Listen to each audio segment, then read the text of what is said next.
మొత్తం అంతా కూడా ఒకటే. సర్వం పరమేశ్వర రెండు ఏదైనా ఒకటే. సర్వం జగన్నాథమైనదే సర్వం పరమేశ్వర. ఒక రౌండ్ తీసుకొని దగ్గరికి రావాలి.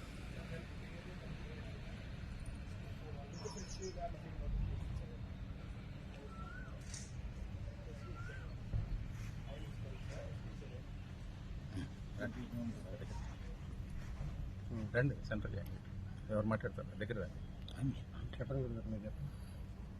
ఈరోజు రాష్ట్ర వ్యాప్తంగా దేవాదాయ ధర్మాదాయ శాఖలో పనిచేస్తున్నటువంటి అర్చకులందరూ కూడా బయోమెట్రిక్ గురించినటువంటి విషయం మీద గత 4-5 రోజుల నుంచి కూడా ఆందోళన చెందుతున్నటువంటి సందర్భంలో దీనికి సంబంధించి గత 10వ తారీఖున ఎప్పుడైతే అది ఆర్డర్ వచ్చిందో వచ్చిన రోజునే మనం ఒక రిప్రజెంటేషన్ అనేది కమిషనర్ గారికి అందజేయడం జరిగింది. దాని మీద ప్రత్యేకంగా ఈరోజు మన దేవాదాయ శాఖ కమిషనర్ గారు శ్రీ రామచంద్రమోహన్ గారు ప్రత్యేకంగా మన అర్చక జేఏసీకి సంబంధించినటువంటి సభ్యులందరినీ కూడా పిలిపించి ముఖ్యంగా మాట్లాడటం జరిగింది. ఈ బయోమెట్రిక్ అనేటువంటిది అర్చకులకి సంబంధించినటువంటి విషయంలో ఎక్కడ కూడా ఇన్సిస్ట్ చేయకూడదు అనేటువంటిది ప్రత్యేకంగా ఈరోజు వారు ఆర్డర్ ఇప్పించడం జరిగింది. ఈ సందర్భంగా ఆంధ్రప్రదేశ్ అర్చక ఐక్యవేదిక జేఏసీలో ఉన్నటువంటి అన్ని సంఘాల తరఫున కూడా విశేషంగా వారికి ప్రత్యేక కృతజ్ఞతలు తెలియజేస్తున్నాం. అదేవిధంగా అనేక రకాలైనటువంటి సమస్యల్ని వారి దృష్టికి తీసుకెళ్లడం జరిగింది. ఈ సందర్భంగా వారు ఈ నెల 29వ తారీఖున రాష్ట్ర వ్యాప్తంగా ఉన్నటువంటి అర్చక జేఏసీలో ఉన్నటువంటి సంఘాల యొక్క సమస్యలు ఏవైతే ఉన్నాయో వాటన్నిటి మీద కూడా ఒక సమగ్రమైనటువంటి దృష్టి సారించి వాటి పరిష్కారానికి మార్గం సుగమం చేసేదానికి గాను 29వ తారీఖున ఒక ప్రత్యేకంగా సమావేశమైనటువంటిది ఏర్పాటు చేయడం జరిగింది. అదేవిధంగా అనేక రకాలైనటువంటి సమస్యలు గత ప్రభుత్వంలో వెల్ఫేర్కి సంబంధించినటువంటి అంశాలు అంటే అన్ని రకాల కూడా అర్చక వెల్ఫేర్కి సంబంధించిన అంశాల్లో సుప్రీంకోర్టు గైడ్ లైన్స్కి భిన్నంగా 50% తగ్గిస్తూ ఇచ్చినటువంటి వాటిని కూడా పునఃపరిశీలన చేసి వాటికి 100% కూడా ఇచ్చేందుకు చర్యలు చేపట్టున్నారు. అనేక రకమైనటువంటి ఫలవంతమైనటువంటి చర్చలు ఈరోజు జరిగినాయి.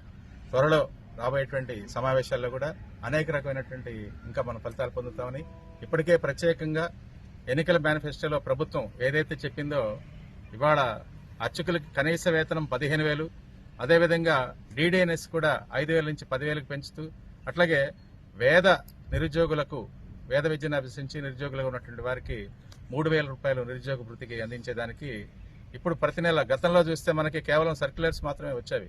ఇప్పుడు కనుక మనం పరిశీలన చేసినట్లయితే ఇప్పుడు ప్రతి నెల కూడా టెన్షన్గా అకౌంట్ ఫర్ అవుతున్నాయి. ఈ నెల నుంచి కూడా వేద విద్య అభ్యసించినటువంటి వాళ్ళకి నిరుద్యోగ వృత్తి 3,000 రూపాయలు కూడా పడబోతుంది. ఈ రకంగా ప్రత్యేకంగా ఏదైతే ఆంధ్రప్రదేశ్లో ఉన్నటువంటి అర్చకుల యొక్క సంక్షేమానికి మరి ప్రయత్నం జరుగుతున్నదో ఇటు ప్రభుత్వానికి అదేవిధంగా ఉన్నతాధికారులు విశేషంగా కమిషనర్ శ్రీ రామచంద్రమోహన్ గారికి అదేవిధంగా మిగతా అధికారులందరికీ కూడా అర్చక జేఏసీ తరఫున మన ప్రత్యేకమైనటువంటి ధన్యవాదాలని తెలియజేస్తున్నాం.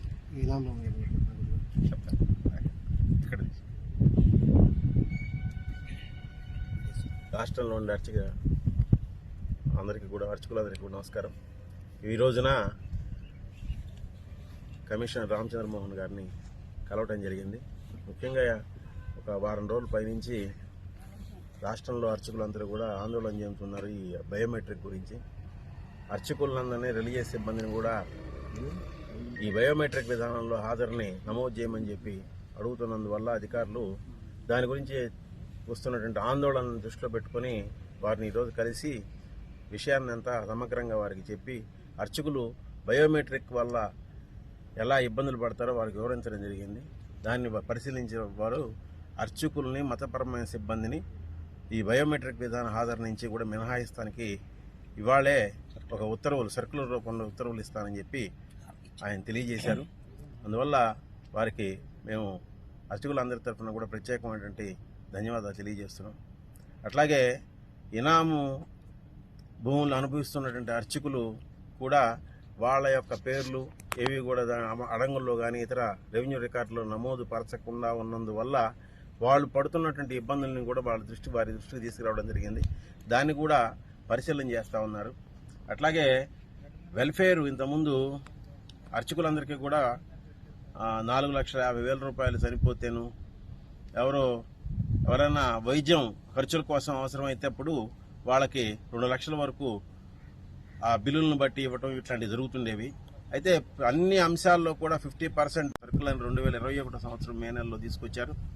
ఆ సర్కులర్ చాలా అసంబద్ధమైందని చెప్పి అనేక మార్లు అధికారులకు విజ్ఞప్తి చేస్తున్నాం.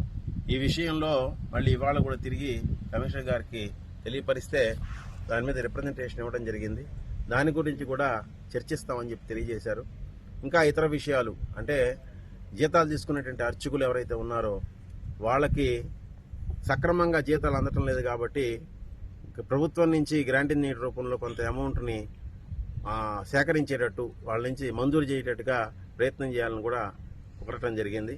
ఇట్లాంటి విషయాలన్నింటినీ కూడా చర్చించడం కోసం అర్చక ప్రతినిధులతోటి ఈ నెలాఖరులో ఒక సమావేశాన్ని ఏర్పాటు చేస్తానని, ఆ రోజున ఈ విషయాలన్నీ కూలంకషంగా చర్చిస్తానని కమిషనర్ గారు చెప్పారు. కాబట్టి ఇవాళ వారి దృష్టికి తీసుకొచ్చినటువంటి అంశాలని అన్నింటినీ కూడా 29వ తారీఖు సమావేశంలో మిగతా విషయాలన్నీ కూడా చర్చిస్తారు.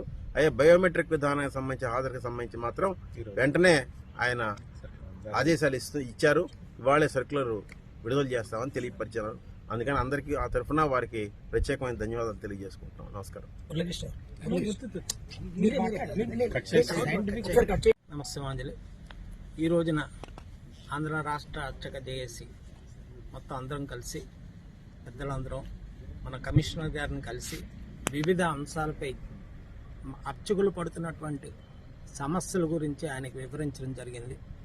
ఇప్పుడు పెద్దలు చెప్పిన విధంగా అనేక సమస్యలు ఆయన దృష్టికి తీసుకువెళ్ళగా ఆయన ఖచ్చితంగా వీటన్నిటి మీద కూడా సమగ్రమైనటువంటి పరిశీలన చేసి తగు న్యాయం చేస్తారని చెప్పి మనకి హామీ ఇవ్వడం జరిగింది. అర్చకుల తాలూకా కష్టాలు తెలుసున్నటువంటి కమిషనర్ గారు అయి ఉండడం వల్ల మనకి ఖచ్చితంగా ఇమీడియట్గా మేలు చేస్తారనే అవకాశం ఉంది మనకి. దానికి సాక్ష్యంగానే ఈ రోజుని బయోమెట్రిక్ విధానాన్ని ఇమీడియట్గా ఇవ్వాలే సర్కులర్ ఇస్తాను, అది రిలీజియస్ స్టాఫ్ వర్తింపదు అని చెప్పి ఆయన చెప్పడం జరిగింది. సో ఇది ఒక మంచి పరిణామంగానే మనం అందరం పరిగణించాలి. అలాగే తొందరలో అర్చకులందరితోనూ కూడా సమస్యలపై ఒక సమావేశం ఏర్పాటు చేసి అర్చక జేఏసీ పెద్దలతోనూ నాయకులతోనూ అందరితోనూ కూడా వివిధ అంశాలపై యాక్ట్ అమెండ్మెంట్ అయిన దగ్గర నుంచి కూడా ఈ రోజు వరకు జరుగుతున్నటువంటి అనేక అంశాలపై చర్చించి తగు న్యాయం చేస్తానని చెప్పి ఆయన చెప్పడం జరిగింది. అందుకు అర్చకులకు అందరూ కూడా వారికి మన ధన్యవాదాలు తెలియజేస్తూ నమస్కారం.